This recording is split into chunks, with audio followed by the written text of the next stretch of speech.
Então, o título da mensagem é A Verdadeira Honra. Encontra-se no Evangelho de Mateus ou no Evangelho de Levi, né? Levi, capítulo 15, do versículo 1 ao 9. A igreja pode ler junto comigo, por favor.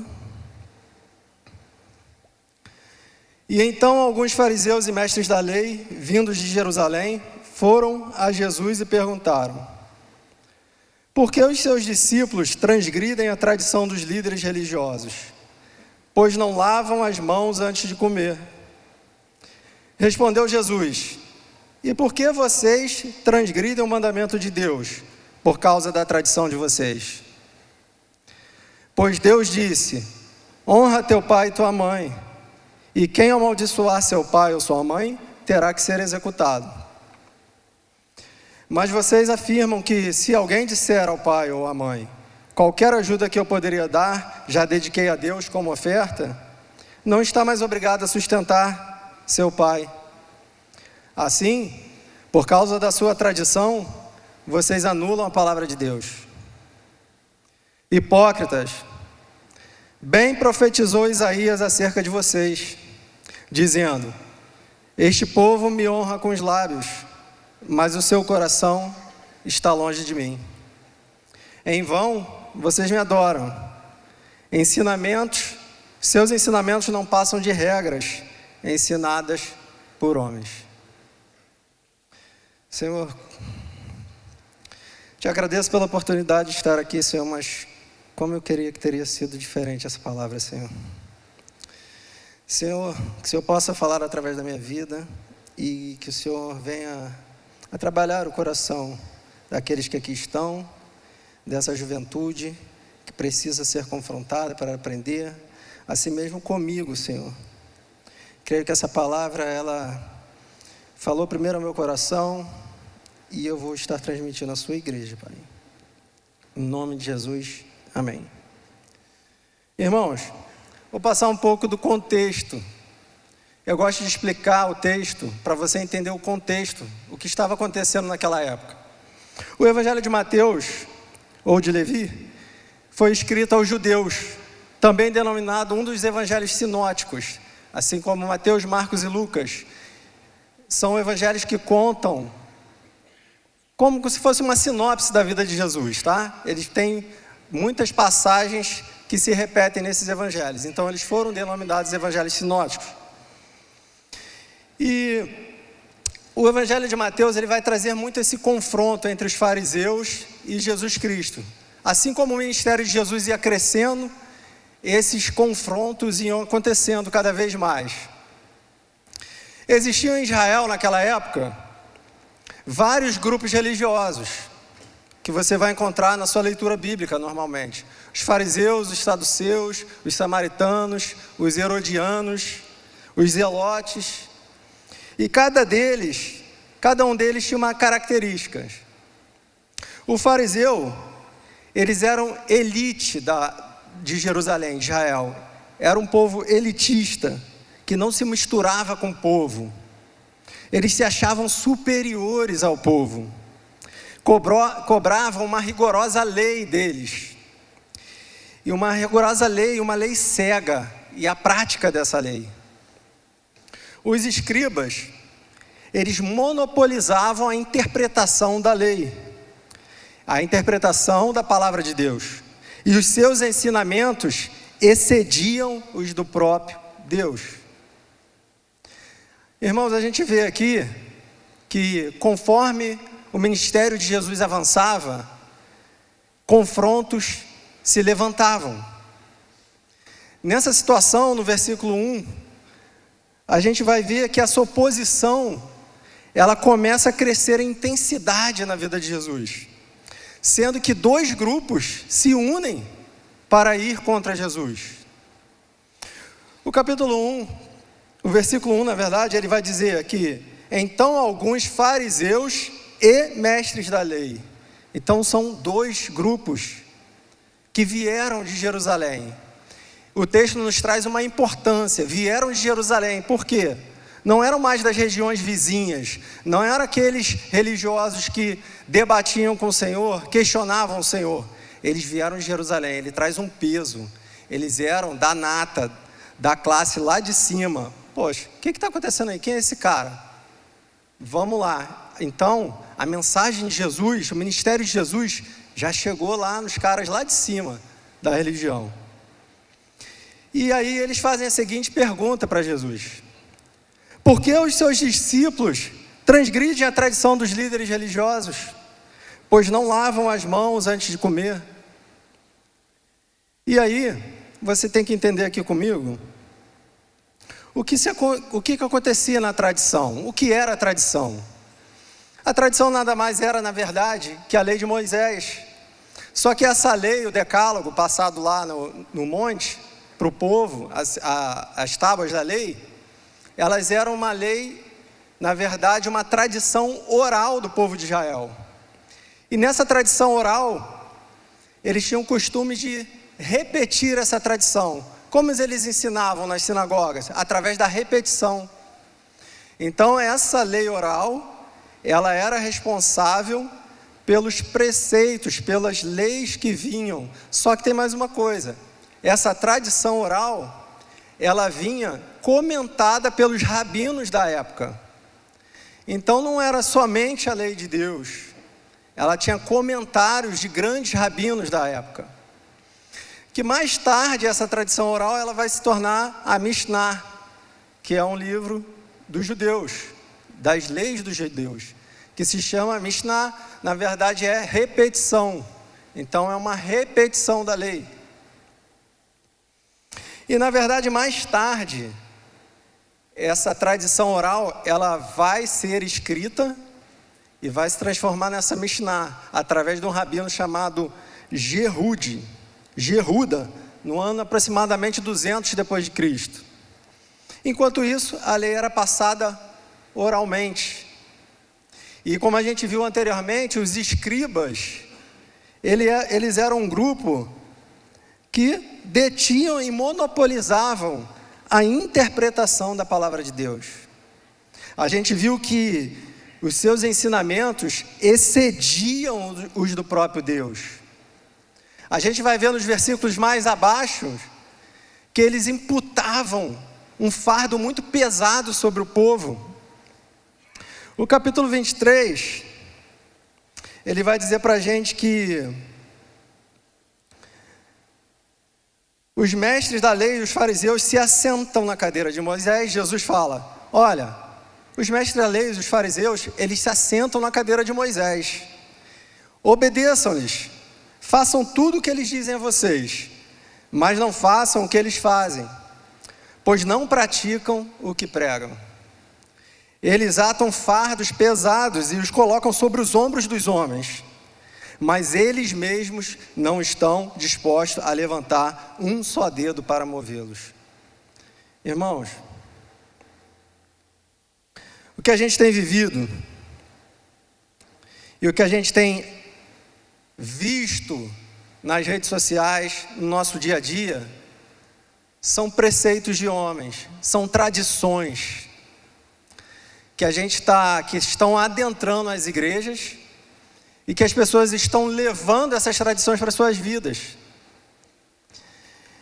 Era bem certo, era fato que as leis de Deus, manusear as leis de Deus, ou estar dentro do tabernáculo do Senhor, exigia uma certa santidade. É verdade. Êxodo capítulo 20, Levítico 16, ele vai falar sobre um ritual de santificação, de purificação. O sacerdote, Arão e seus filhos, eles eram obrigados a se lavarem antes de tocar nas coisas sagradas, antes dos seus serviços no tabernáculo.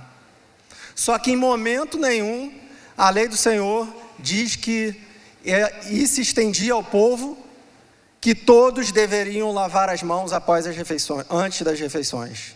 Em momento nenhum. E às vezes é assim com a gente, não é verdade? Quantos aqui já frequentaram ou já estiveram em igrejas em que tradições eram mais importantes que a palavra de Deus? Quantos aqui cresceram e ouviram falar que Se você tivesse de bermuda jogando bola na rua, se Jesus voltasse, você ia ficar? Quantos aqui tomavam até banho, todo coberto, porque se Jesus voltasse, ele ia ficar? Quantos aqui deixaram de participar de uma Santa Ceia, porque só poderia participar da Santa Ceia do Senhor se fosse batizado? Então, muitos colocam tradições de homens em cima das leis do Senhor. Será que os costumes antigos, que vêm de geração em geração, eles estão impedindo a gente de servir ao Senhor? De uma verdadeira adoração ao Senhor? Será que você escutar música secular, será que você vai para o inferno se você escutar música secular? Se você usar tal tipo de roupa e for para a igreja, você vai para o inferno, irmão. Se você não fizer tal coisa, o pastor vai te tirar da igreja, você vai ser mandado embora e vai para o inferno. Isso é esse tipo de coisa que acontece. Vocês pensam que eu estou brincando. Às vezes a gente conta isso em sala de aula, as pessoas não acreditam. Eu dei aula no seminário aqui sobre liturgia. Cada coisa que a gente vê nos cultos. Tem umas páginas aí, neopentecostais, de igrejas e tal, que fala só essas coisas que você nem acredita, irmão. Outro dia estavam vendendo água do dilúvio, por R$1.000 para abençoar a sua casa. Rapaz, como é que o cara conseguiu água do dilúvio? Me diz aí. Então, é essas coisas que estão entrando, que na verdade que estão fora da igreja. E a gente tem que dar graças a Deus que essa igreja é uma igreja que tem palavra, que não te engana com preceitos de homens, que não te engana com tradições. Será que são versículos mal interpretados por esses falsos profetas? Tem igreja aí cobrando Pix. Se você quiser uma oração, é só fazer um Pix de R$60 e ele faz uma oração por você. É esse tipo de evangelho que está sendo pregado. Mensagens que amaciam mais o ego do que te confronta, do que aponta o seu pecado. Como é que vai haver transformação?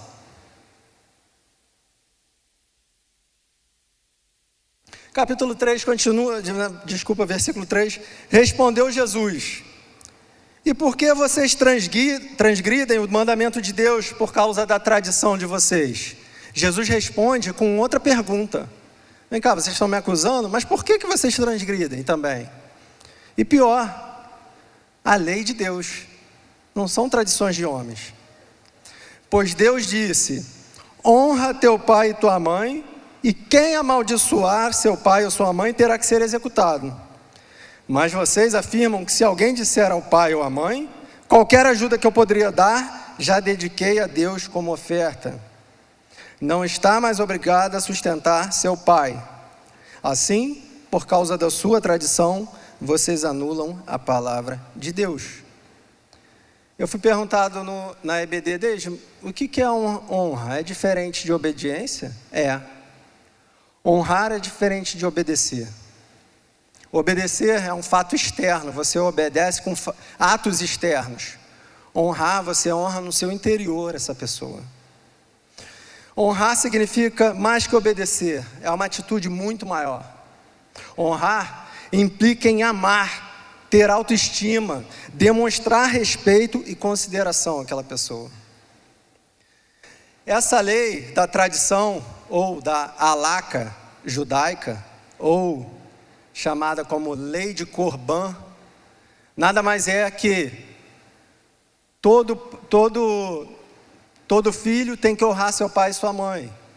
E o que eles faziam? Eles faziam o seguinte: se eu tivesse uma propriedade que estivesse no meu nome, ou bens que estivessem no meu nome, e eu não quisesse carregar esse peso de ter que honrar meu pai e minha mãe, sustentá-los, eu oferecia meu terreno, essa minha propriedade, em oferta a Deus. E aí, na verdade, eu não precisava sustentar mais meus pais e minha mãe. Esse, na verdade, era uma tradição dos homens, imposta pelos rabinos. Nada mais que um jeitinho ali na lei de Deus. Sabe aquele jeitinho que muitas vezes a gente dá? Aquele jeitinho para continuar pecando, aquele jeitinho para se obedecer, para se favorecer acima de alguma coisa, aquele jeitinho na lei do Senhor para a gente poder lucrar um pouco mais. Era isso que eles estavam fazendo. Eles estavam dando um jeitinho na lei de Deus. E aí, a gente começa a burlar os mandamentos de Deus.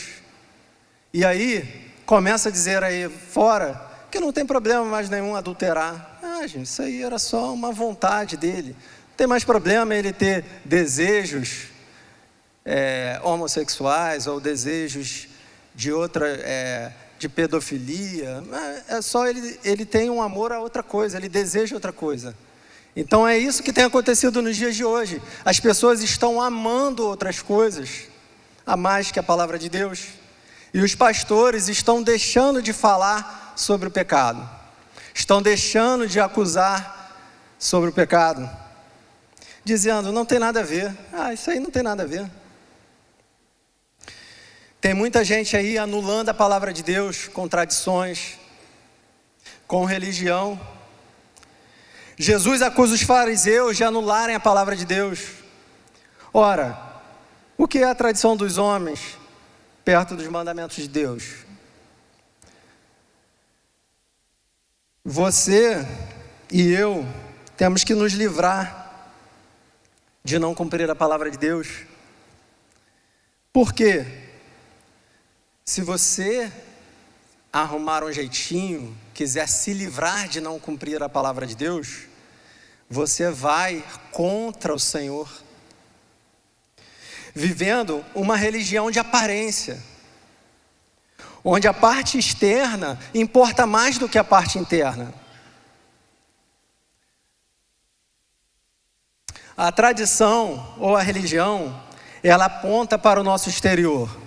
É tudo aquilo que a gente mostra, que a gente pode trazer e as pessoas podem ver na gente. Os mandamentos de Deus são para o nosso interior. Há quem obedeça às tradições, mas somente para obter status na frente dos homens. Na tradição, o centro da vontade é a satisfação do homem.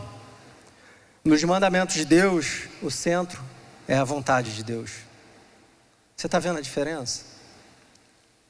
E o que a gente tem vivido? Evangelhos centrados no homem. O evangelho não está sendo mais centrado no Senhor, no Deus que tudo pode fazer. Você não pode isso, você não pode aquilo, você não pode sair, você não pode ver, você não pode dançar, você não pode beber, você não pode fumar. O que vemos é um evangelho centrado na vontade humana. E o que Deus diz, e que a palavra de Deus diz para a gente, isso não importa mais. Hipócritas, bem profetizou Isaías acerca de vocês, dizendo, este povo me honra com os lábios, mas o seu coração está longe de mim. Em vão vocês me adoram. Seus ensinamentos não passam de regras ensinadas por homens. Este povo me honra com os lábios, mas o seu coração está longe de mim. Isaías, ele profetizou isso para um povo que estava espiritualmente morto e que honravam ao Senhor, assim como os fariseus e saduceus, somente em seus atos e palavras. Seguindo mais o Evangelho de Mateus, ele vai dizer que eles são cegos guiando outros cegos. Os fariseus eram cegos guiando outros cegos. Será que é assim que a gente tem vivido hoje? Cegos guiando outros cegos?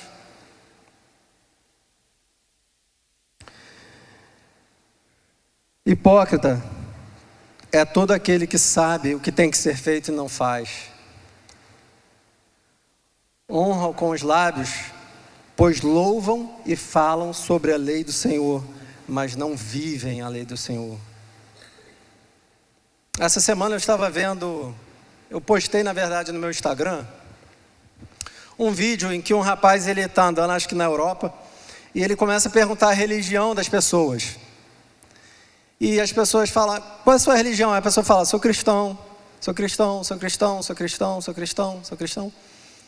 Aí ele fala, você pode me citar 1 ou 2 versículos bíblicos?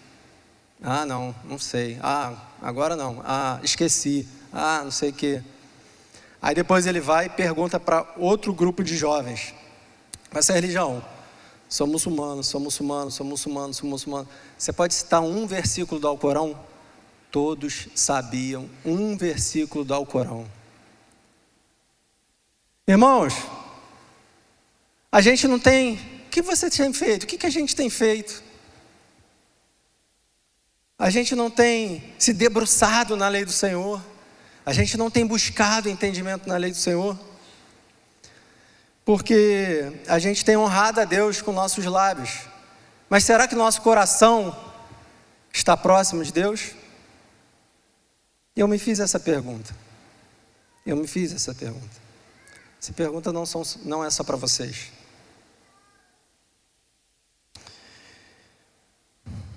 Coração, Provérbios 4:23. Sobre tudo que se deve guardar, guarda o seu coração, porque dele procede as fontes da vida.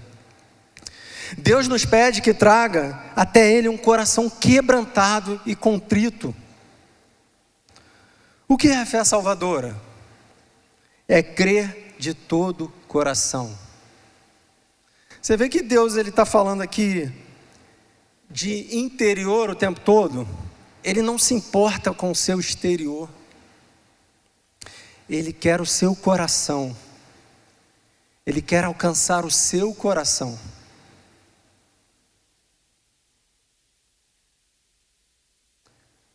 Eu trouxe essa mensagem de confronto porque vocês serão confrontados lá fora. Nós somos confrontados todos os dias. E nós estamos vivendo um evangelho em que tradições têm entrado em nosso meio e a gente tem acreditado nelas. São pessoas que pregam um Jesus, um Deus, e que não está na Bíblia. E que na verdade, quando muitos se decepcionam com a igreja, ou com o Senhor, ou com pregadores, ou com pessoas de dentro da igreja, muitos deles se decepcionam, porque lhe foi apresentado um Deus diferente. Um Deus que não era aquilo que você acreditava que era. Aquilo que não foi apresentado por você, para você. Os nossos púlpitos, quando eu falo nosso é de uma maneira geral, tá, gente? Tem ensinado um evangelho de mentira. A gente está muito longe do evangelho de Deus. Porque quando a gente fala sobre esse Deus e a gente não traz a palavra de Deus, a gente não traz as verdades do evangelho para o seu interior, para o seu coração, a gente vive só um conto de fadas. E aí quando você decepciona, e aí quando as dificuldades chegam na sua vida, você abandona tudo. E não venha dizer que é porque a semente não caiu em terra fértil. É porque o evangelho genuíno não foi pregado e apresentado a essa pessoa. Então, quando questionarem, vou pedir que o Ministério de Louvor possa subir. Quando apresentarem para vocês um evangelho que não fale sobre esse amor, mas que na verdade explique o que esse Deus tem feito, que não fale só das promessas do Senhor, que não fale só de prosperidade, que não fale só de como é gostoso servir a Deus. Realmente é gostoso, é maravilhoso servir a Deus, mas entenda o que tem por trás disso. Não seja enganado por evangelho. Não seja enganado por esse falso evangelho que é pregado aí fora. Um evangelho que diz que você vai ter tudo se você seguir ao Senhor. Se você dizimar, se você ofertar no Senhor, Ele vai te dar o dobro. O Senhor, Ele quer o seu coração. O Senhor quer o seu coração. Cada momento a gente vê e se depara com pessoas na rua decepcionadas com o evangelho. Uma outra ficou bem famosa numa página agora no Instagram. Um homem foi parado na rua e perguntaram para ele: se você tivesse que seguir uma religião, de qual religião você seria? Cara, eu seria tudo menos evangélico, ele falou. Aí o cara falou assim: mas por quê? Porque eles não vivem o que eles pregam. Olha o que a gente está sendo acusado. De falar de um Deus, de fazer ou pedir para que as pessoas sigam esse Deus, mas que a gente não vive esse Deus em nossas vidas. Olha o que o evangelho se tornou. E isso é muito triste, porque lá fora as dificuldades vão aparecer, a doença vai chegar, os momentos difíceis são para todos, assim como as bênçãos do Senhor brilham sobre os bons e sobre os ímpios. Mas aquele que se mantém firme no Senhor, aquele que crê, será salvo. Quando você estiver lá fora e questionarem a sua fé,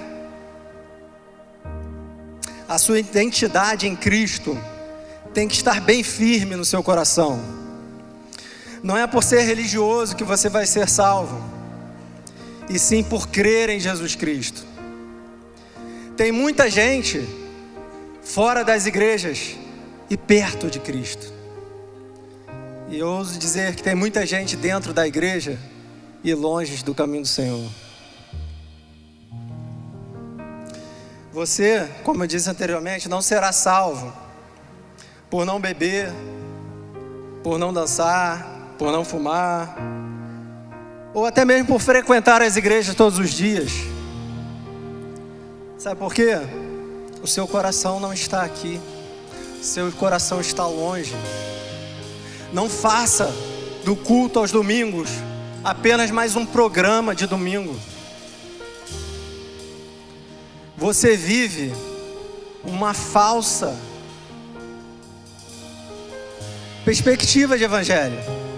Você veste uma carapuça durante a semana inteira e chega domingo no culto, você é outra pessoa. Isso não tem nada a ver com deleitar-se em Deus, com glorificar a Deus todos os dias. O coração está muito longe. Você será salvo se crer somente em Jesus. Provérbios 23, 26 vai dizer que: filho meu, dai-me o teu coração. Jeremias 29, 13 vai dizer: buscar-me-eis e me achareis, quando me buscardes de todo o seu coração. Essa noite Deus quer o seu coração. Essa noite Deus quer o seu interior. Ele não quer ser adorado somente pelos seus lábios. Ele quer ser adorado no seu íntimo. Ele quer te levar ao mais profundo. Ele não quer que você viva mais um evangelho de mentira, de farsa, de tradições de homens. Ele quer um evangelho verdadeiro no Senhor.